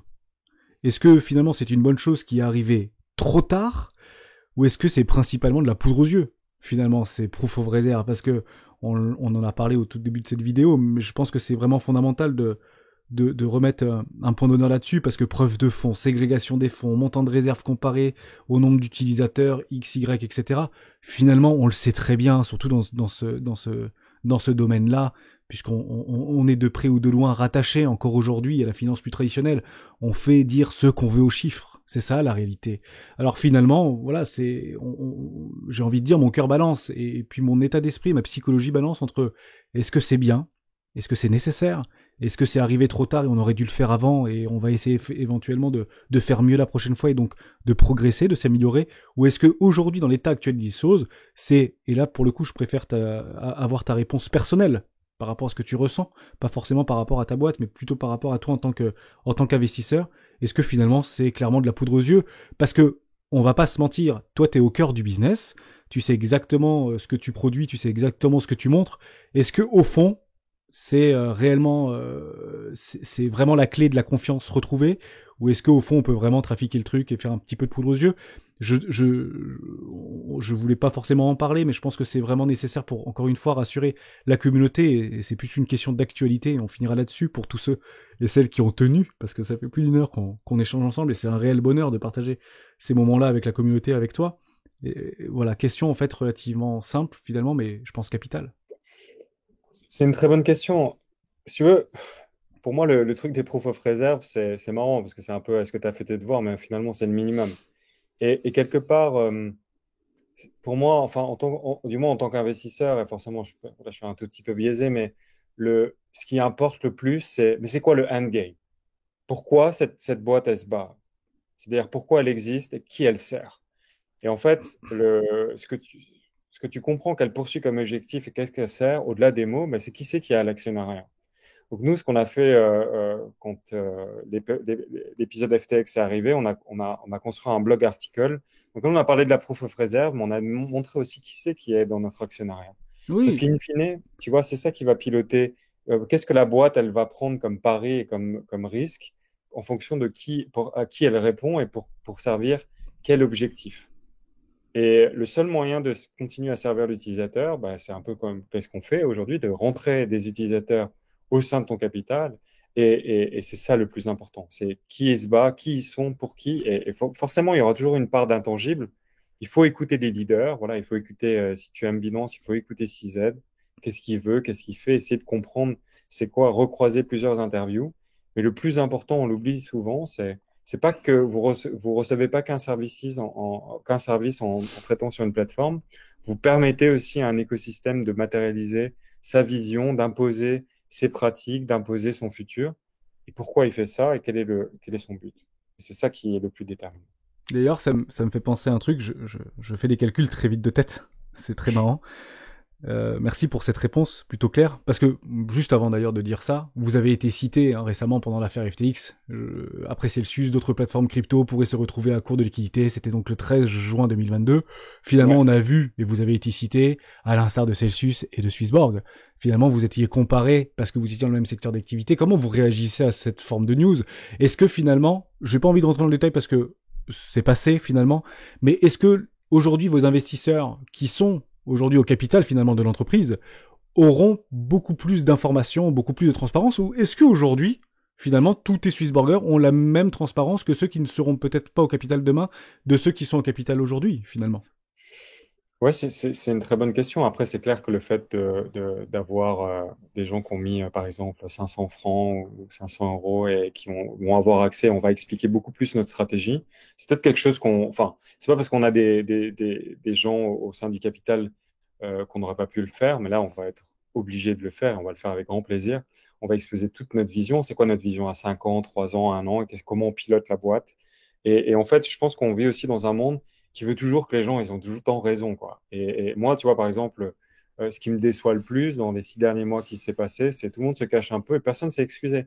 T'as pas quelqu'un qui a dit, ouais, bah, je suis désolé, j'ai poussé FTX et apologize parce que c'était pas, finalement, je suis pas allé aussi loin ou j'ai appris, il y a des pointeurs. Et en fait, on est dans un monde qui veut jamais accepter d'avoir tort. Et en plus, on est dans un monde d'investissement. Un monde d'investissement, tu as très souvent tort et tu as un tout petit peu raison. Et c'est ça qui va créer ta performance. C'est ces petits moments où tu as raison, mais tu étais tellement convaincu que tu vas tenir et ça va t'amener à ton objectif. Et donc, du coup, comme on continue de promouvoir une société dans laquelle il est mal d'avoir tort, alors qu'une startup, c'est une boîte qui est faite pour faire des erreurs, qui ne sont pas des erreurs quand elles sont transformées dans des leçons qui te permettent de construire ton futur de façon mieux. Donc, vraiment, une startup, c'est designé comme une boîte à erreurs.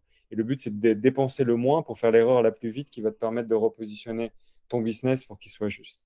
Et c'est ça, tant qu'on continue de véhiculer cette société, bah, les gens sont pas, les leaders seront pas à l'aise avec la transparence parce que c'est pas toujours facile d'anticiper les choses et il faut qu'on change ce modèle. Donc, il y a aussi, je pense, une discipline collective qu'il faut qu'on acquiert et qu'on change un peu notre chose et qu'on prévoit, qu'on privilégie l'honnêteté et la transparence sur le reste, quoi. Je pense que c'est vraiment le plus important. Oui, c'est finalement, j'ai envie de dire, l'ADN de toute cette technologie et cette révolution sociale et sociétale. On est en train de changer complètement de paradigme entre le flou, entre le je cache, entre enfin, faut quand même le dire, aujourd'hui, très peu de personnes, et je sais que je faisais partie de ces personnes-là. J'ai travaillé dans beaucoup de startups, je n'avais que très peu finalement de vision de nos fondateurs, alors qu'on prônait la transparence et on prônait là, je dis tout et vous verrez dans quelle direction on va et pourquoi on y va. Mais ce qui se passait au sein même de la comptabilité, ce qui se passait au sein même des salaires de nos confrères ou de nos collègues qui étaient mieux ou moins bien payés que nous alors qu'on faisait exactement le même travail. C'est peut-être aussi cette transparence-là qu'on peut aller encore plus loin dans ces projets-là, puisque c'est notre idée de départ. Si aujourd'hui on est rentré dans ce marché-là, c'est justement pour plus de transparence, pour plus de justice, pour plus de gouvernance et pour plus d'équitabilité et d'équité. Je pense que vraiment c'est clairement les piliers que je me suis donné personnellement et des projets que je recherche. Et je vais être tout à fait honnête avec toi, je pense que Swissborg en fait partie. Maintenant, ce qui est super important, c'est que tu le dis, et généralement quand des fondateurs, pour en avoir côtoyé énormément, et de personnes qui sont aujourd'hui valorisées plusieurs milliards de dollars, quand tu dis que l'objectif et le rêve finalement c'est de lever 1 milliard, je vous dis juste que ça fait 1 milliard de levée chez Swissborg. Si on reste exactement sur la même levée de fonds, qui représente finalement un demi-milliard de valorisation sur 25 millions levés, ça correspond à 5% à peu près du capital qui a été décroché. Si on représente exactement ces mêmes 5%, mais ça peut peut-être monter un peu plus, j'imagine, ça correspond à 1 milliard, ça correspond à 20 milliards de valorisation. 20 milliards, c'est pas tant que ça, finalement, puisqu'aujourd'hui, si on compare à Binance, si on compare à Bybit, si on compare au nombre des utilisateurs qui sont peut-être aujourd'hui 10 fois plus valorisés, 10 fois plus que toi, si aujourd'hui tu as 700, Bybit doit avoir 7 millions, aujourd'hui 10 millions, bah, ça doit être valorisé aujourd'hui 10 milliards ou 20 milliards. Donc finalement, on peut être dans cette thématique-là. Donc ça paraît fou, mais ça fait en fait un x40 par rapport aux investisseurs d'aujourd'hui, si je me trompe pas. Exactement. Ouais. Voilà. Donc l'idée, enfin la promesse finalement d'Anthony, j'ai envie de la relever, hein. C'est encore une fois une promesse, mais c'est surtout un rêve et une pensée peut-être à l'ensemble de sa communauté. C'est grosso modo d'offrir du x40 sur cette fameuse série A, et on espère que tu réussiras. Est-ce que je vais investir personnellement dans cette série A? Je le dirai pas comme ça, j'influencerai pas l'ensemble de la communauté. Bien évidemment, c'est toujours pareil. Faites vos recherches, parce que finalement l'objectif c'est toujours très académique. Hein, c'est vraiment d'apporter de l'information et de l'information qu'on trouverait nulle part ailleurs. C'est très difficile de trouver ce type d'information et ce type d'entretien sur d'autres plateformes que YouTube ou que Twitch. Donc je sais que tu es très présent sur beaucoup de communautés, que tu parles beaucoup à beaucoup d'influenceurs et je pense qu'il faut continuer, je pense que c'est bon pour demain. Surtout de se dire aujourd'hui et de se rappeler qu'on est tout simplement qu'au début de rien. Il faut se rendre compte. Aujourd'hui, tu lèves 25 millions d'euros sur des trucs, en fait, sur des projets qui sont aujourd'hui extrêmement solides, qui a beaucoup d'historique, et c'est très très drôle, et je te donnerai après le mot de la fin, et on finira là-dessus. C'est pourquoi le faire, alors que c'est le point bas probablement du marché. Je n'ai jamais vu ça personnellement de ma vie. Je me dis qu'aujourd'hui, quand Coinbase est introduit aux bourses, c'était le top du marché. Bitcoin était à 65 000 $. Aujourd'hui, Swissborg décide de faire une série A, on est à 17 000 $. Le Bitcoin est à zéro, la perte de confiance est à son maximum. Pourquoi ne pas avoir reporté finalement cette série A? Parce que j'imagine que vous n'êtes pas à deux semaines ou 3 mois près par rapport à vos liquidités pour pouvoir payer vos collaborateurs. Ou lève-moi un doute, mais pour le coup, c'est important. Pourquoi le faire aujourd'hui, quoi? Et ce sera pour le coup le mot de la fin. Non, on a publié tous nos financials, donc avec cette levée de fonds, c'est accessible. En fait, encore une fois, je vais donner qu'est-ce qui nous gouverne. Ce qui nous gouverne, c'est vraiment l'innovation. On s'est dit que c'était le bon moment de créer un Launchpad. On s'est dit que c'était le bon moment aussi d'accumuler des fonds pour pouvoir accélérer parce qu'on pense qu'on est encore un petit acteur, mais on vraiment mérite d'être beaucoup plus en haut de l'affiche. Et donc, en fait, comme en tant que fondateur, on s'en fout un peu de à quel point on va s'enrichir sur ce genre d'opération. D'ailleurs, pour la gouverne, on va vendre 0% de nos actions. Donc, il n'y a aucun argent qui va être généré pour les gens qui sont actionnaires au sein de cette sales. Ça sera 100% pour la boîte, donc 100% pour développer. Ça, c'est important parce qu'il y a beaucoup exit liquidity quand il y a des levées de fonds, mais il y en aura zéro. Ah d'accord, donc c'est pas des anciens actionnaires qui sortent. Non, c'est vraiment des nouveaux. Oui, ça c'est la norme finalement. Voilà. Je sais que c'est toujours un peu technique, mais la norme c'est généralement quand vous faites partie des actionnaires ancestraux, ce qu'on appelle des premiers instants. Généralement, vous utilisez des séries A, série B, série C, soit pour remettre, mais aussi pour sortir. Ouais. Et là, c'est pas ça apparemment. Non, c'est 100% voilà pour la boîte et on va accélérer le produit développement et on pense qu'on déserve d'être parmi les premiers en Europe. On a des plans extraordinaires qui sont faits et on veut accélérer. On pense que c'est le bon moment. Donc, c'est ça qui a drivé notre décision. On pense que voilà, le trou compétitif est opportun. Et voilà, c'est clair que c'est pas le meilleur moment. C'est un bon test aussi pour voir est-ce qu'on arrive à transcender notre communauté. Et on pense qu'avec 700 000 utilisateurs, on va y arriver. Et voilà. Donc, c'est vraiment une décision purement produit, comme beaucoup de choses qu'on prend chez Swissborg. Plus qu'une décision financière. Et pourquoi? C'est parce qu'on n'a pas d'investisseurs qui nous mettent la pression. Formidable. Ce sera le mot de la fin. On va s'arrêter là-dessus. Un grand merci à toi, Anthony, parce qu'on est resté. Je pense que tu as levé beaucoup d'interrogations, beaucoup de doutes finalement, et c'est vrai que on pourrait refaire ce type d'exercice dans les prochains mois et peut-être qu'on en rigolera. Mais c'était aussi important, je pense, de reprendre quelques questions d'actualité. On mettra en avant, et je mettrai personnellement en avant pour suivre bien sûr l'actualité. Je me suis engagé à le faire régulièrement sur la chaîne des rois du Bitcoin. Pour la simple et bonne raison que c'est très complémentaire à d'autres projets que je soutiens, personnellement, parce que je pense que Swissborg sera une triangulaire et une partie prenante fondamentale en Europe et probablement dans le reste du monde pour accompagner l'adoption des cryptoactifs. C'est juste du bon sens en réalité, et je pense, en tout cas je le vois comme ça je vous livre complètement ma vision finalement de ce que je pense de la suite par rapport à, ou avec Swissborg, et partager sa mission finalement, c'est qu'aujourd'hui on est une toute petite minorité à écouter les vidéos des rois et à être sur cet écosystème-là. Partez du principe que demain on sera des millions, voire des dizaines de millions, et je dirais même plus, probablement des centaines de millions.